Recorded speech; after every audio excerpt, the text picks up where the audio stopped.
look at all these mugshots that this guy has. Look, this dude didn't go to jail once, twice. He's like been to jail like a billion different times. Just like, it's like a every week occurrence for him at this point. This is a little bit of a different style story today. This is a story of a woman who was set on fire while riding the CTA train in Chicago, and I have not stopped thinking about this ever since it happened. I believe about 5 days ago now, perhaps even 4, but this is insane. CTA safety is something that people think about nonstop when they're in Chicago taking the train, whether there's 1 or 2 people on the train or whether there's 65 people on the train. It is a 24/7 concern of the everyday person in Chicago taking the public transit, aka the train that gets you from town to town in Chicago, for those of you that are not from Chicago. Anyhow, this story is, again, of a woman who was perfectly innocent and randomly set on fire, and I have a whole bunch of different things to go over this with. I've got this video right here explaining the situation a bit. Her family response to the situation, we'll talk about that. I have all these different things that the guy who set her on fire has done in the past, and we'll talk about that a little bit. Now this guy is subject to remain detained. We shall see how that goes. I'll tell you why I put that in air quotes. And I have kind of like the whole situation spelled out right here. So we'll get into that. It's a really messed up story. A lot of violence routinely happens in Chicago. We're in America after all.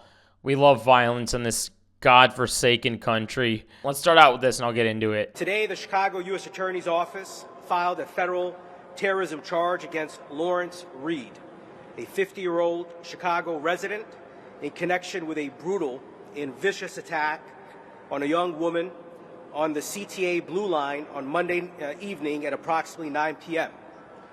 The victim was riding north. If I hear any comments or see any comments or anybody that is going to look at this story and either opt out right now and go, this story is invalid because, you know, a woman should not be riding the train, or I don't know what the argument's going to be, like, oh, doesn't she know better to not ride the train at night? Like, if I see any comments like that, I am going to send you off in a spaceship, all right? Brown, approaching the Clark and Lake subway stop in the Loop, minding her own business and reading her phone, when the defendant doused her with gasoline and lit her on fire.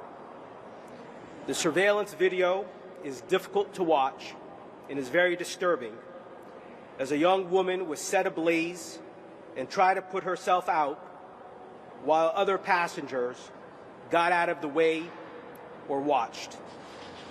When the train stopped... Yeah, that part to me is also fucking insane, that people just sat there and watched it happen. Like, this is a whole succession of events, and I'll get into that in just a little bit. The other part of me, it almost feels like it could have been saved a little bit, but also you're not riding the train thinking that, like, someone's just gonna, you know, do this, right? Your guard is up while you're on the train because you don't know what the hell is gonna happen to you, especially being a woman riding a train is a whole nother can of worms in and of itself. I'll never know what that's like as a man, but, you know, women who ride the train are the ones who can speak on what that's like, you know? It's very scary. And the victim was able to muster the strength to stumble on the platform.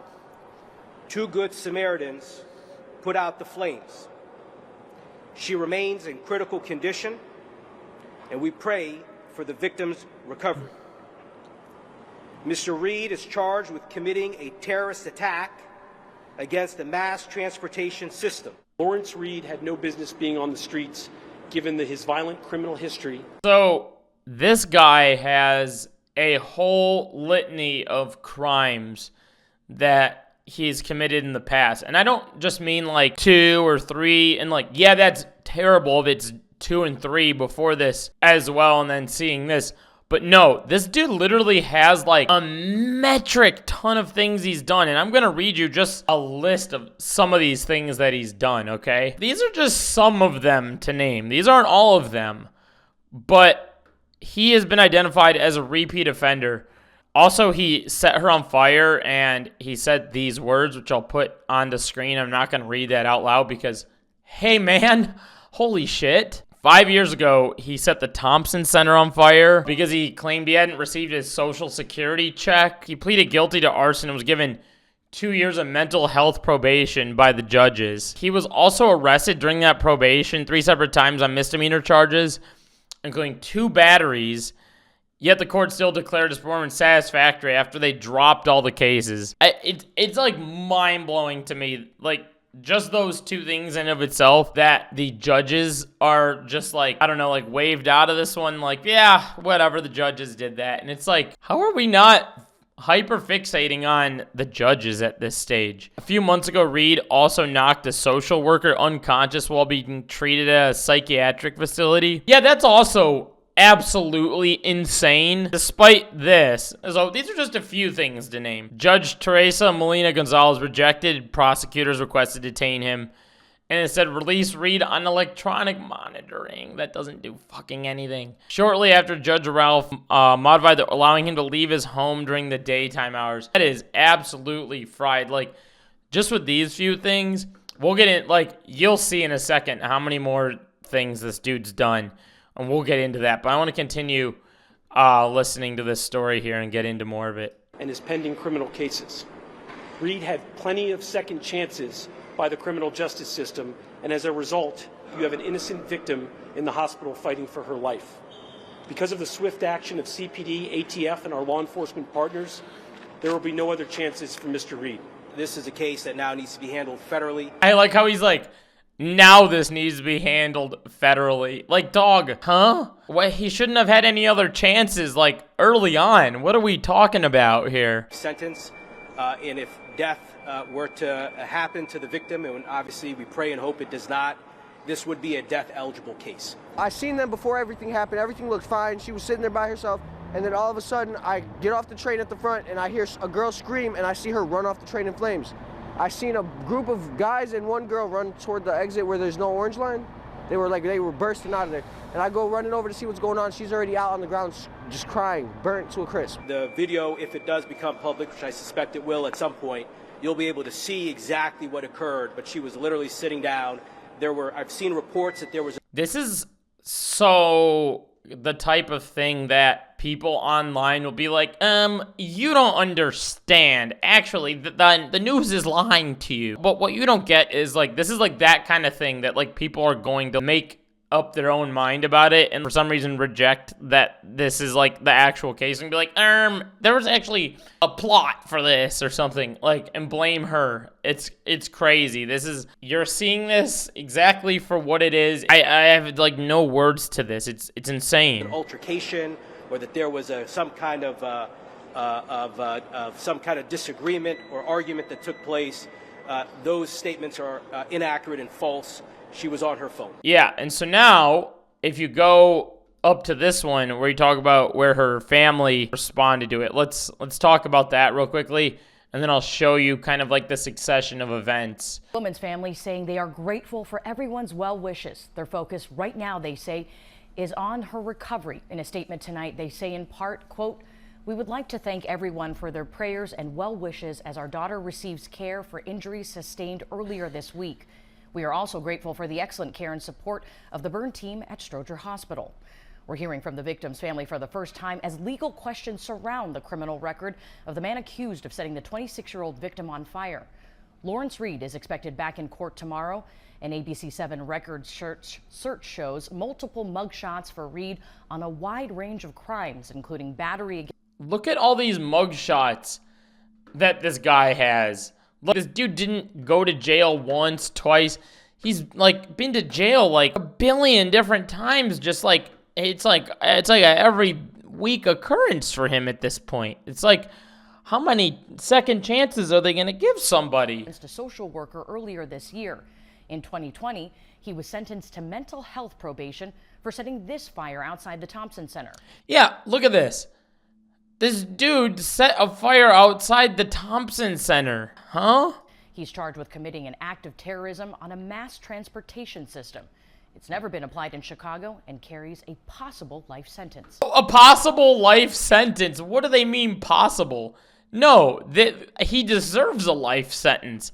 That's crazy. Elements of proof are very straightforward. The government has to show that he committed an act intending to cause bodily harm or death, and that he did so on a vehicle of mass transit, and that there was a passenger on the vehicle at that time. It doesn't matter where he did it. It was the action. I mean, yeah, where he did it is also insane, but like, it's the fact that he like was impeding harm and possible death on her.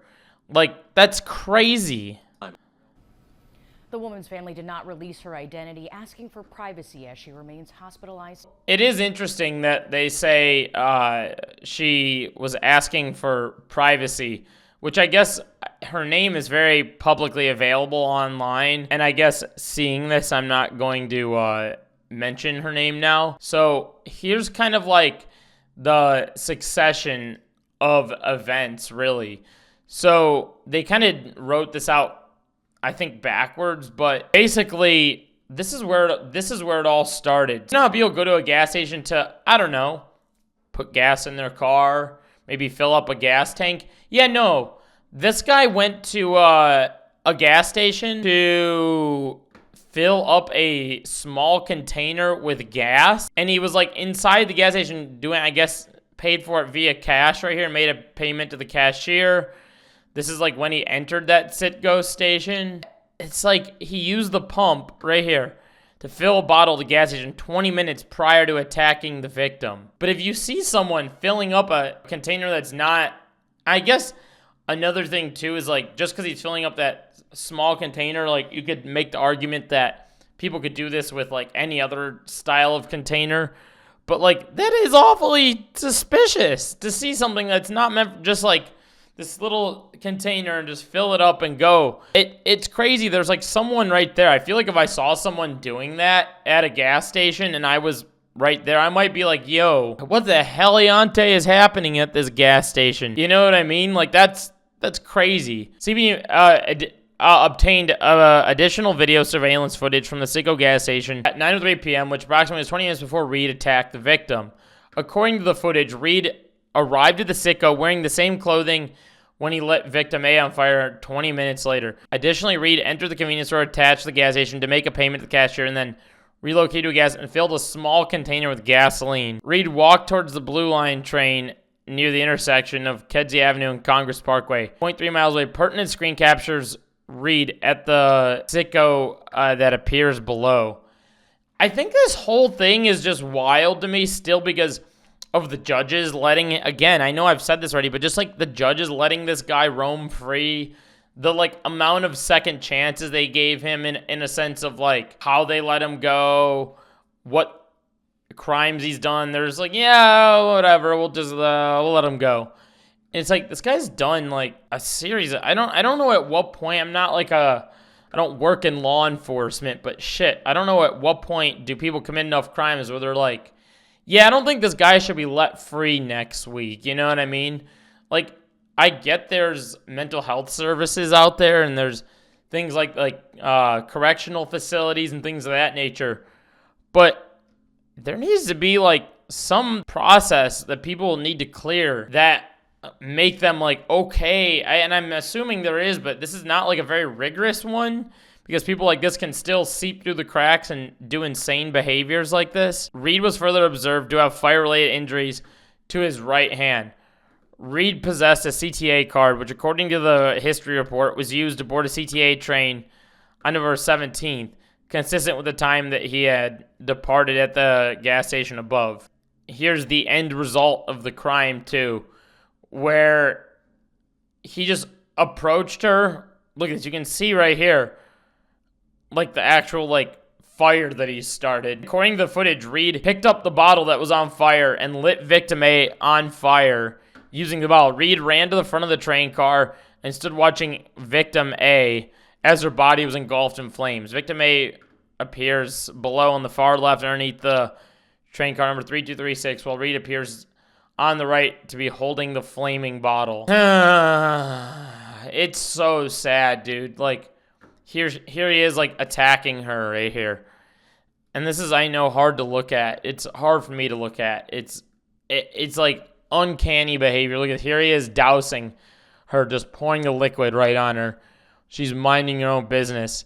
Dude, I'm telling you, Chicago needs a more rigorous safety thing. And I'm surprised that the camera quality is, like, still this bad. I mean, I know it's, like, HD or whatever, but how do we have this bad of quality? I do not understand. Camera quality aside, dude, we just need better safety measures for the average passenger riding the train. Because, look, not everyone has a car, especially when you live in a city that has readily available public transportation. A lot of people also just can't afford to have a car because gasoline, or because they can't afford to have the car in the first place, or whatever it might be. Anything, any situation, the average person out there takes the train for a couple bucks, and it's a very popular method of transportation. And I think this should be a wake-up call, at least for the city, to be saying, hey, we need better safety measures, better safety protocol for the average person riding the train. I mean, I've been myself on the CTA and felt very uncomfortable at times. I'm just a dude saying that, you know, and again, I'll never know what it's like to be a woman riding a CTA train, but this is like, it does not get any worse than this. I mean, I'm glad to hear she's still alive at, you know, bare minimum, but she just has life-threatening issues all because of this, and it's so sad. I'll never know what it's like to be in this situation. So, yeah, I wish there was a GoFundMe. I haven't found a GoFundMe for her for this situation yet. If there is one, I will put it in the description of the video. But I just wanted to talk about this because I found this to be an insane story that I cannot get my mind off of. It's right in the very city that I live in. So that's all I got on this story. Feel free to share any comments, thoughts below in the comments. And, yep, I'll talk to you later. All right, bye.